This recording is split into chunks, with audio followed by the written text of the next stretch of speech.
Hey everybody, welcome back to Guns and Gadgets, your source for Second Amendment news. Jumping on the GoPro here in my mobile command center, just getting out of work, but something came down that very well could be the first major Second Amendment case to hit the Supreme Court after the appointment of Justice Kavanaugh.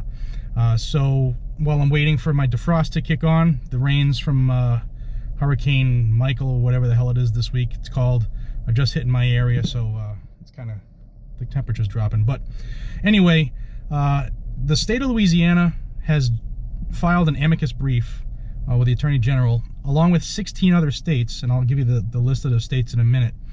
And they're challenging the permit law in New York as far as guns are concerned. See, New York has two types of permits. The first is the permit to own a firearm, and under that very expensive license, the only ways you can take your gun out of your home are, one, to go to a firing range in the city of New York, within the city limits, and you have to have it, you know, the ammo has to be separate from the gun, has to be locked up in a container, duct taped, and probably a Pelican case outside of that, and cannot be accessible at all. And then number two, I'm being facetious, but number two is you can put it in a lockbox and transport it to go hunt only in the state of New York. And in order to even get that done, you have to have approval of the NYPD. Other than that, unless you have the carry permit in New York, which good luck getting that, you can't take your gun out. So that has a lot of implications. Travel, for one; interstate commerce, for two; Second Amendment, for three. There's all kinds of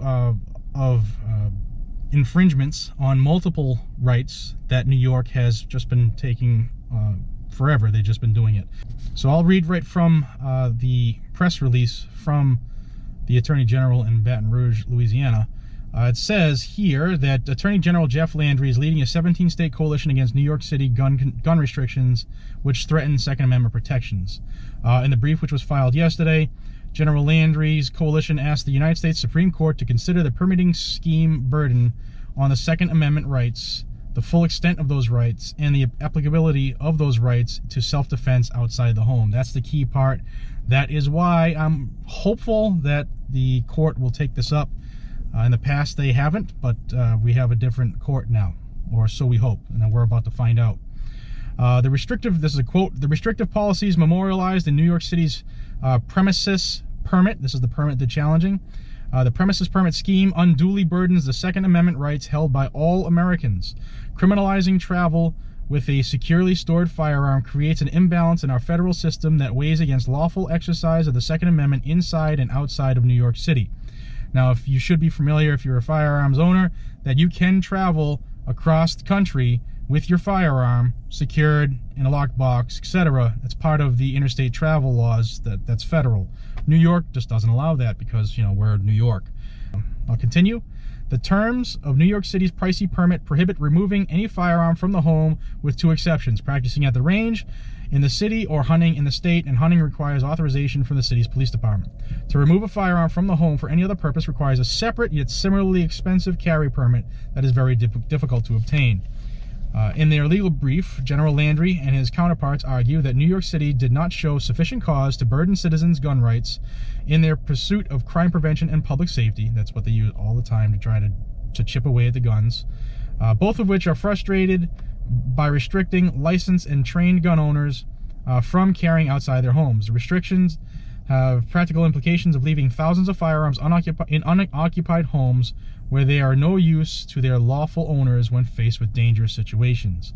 This is challenging the fact that our right to self-defense is not relegated to our home, okay? So could you be outside of your apartment in New York and need to defend yourself? Yeah, there's a very good chance of that happening. There's no reason that your gun needs to be within your home quarters. So this is challenging that. And Attorney General Landry even had another quote about that, and says, quote, "The need for self-defense is not limited to the home, and the right to possess a firearm should not be either. From self-defense to hunting, the lawful exercise of our Second Amendment rights should be fully supported." And they're going at it another way too, which is why I believe the court will take this up. It also says New York City's regulations not only offend the Second Amendment and other constitutional protections, but it also poses a serious economic burden.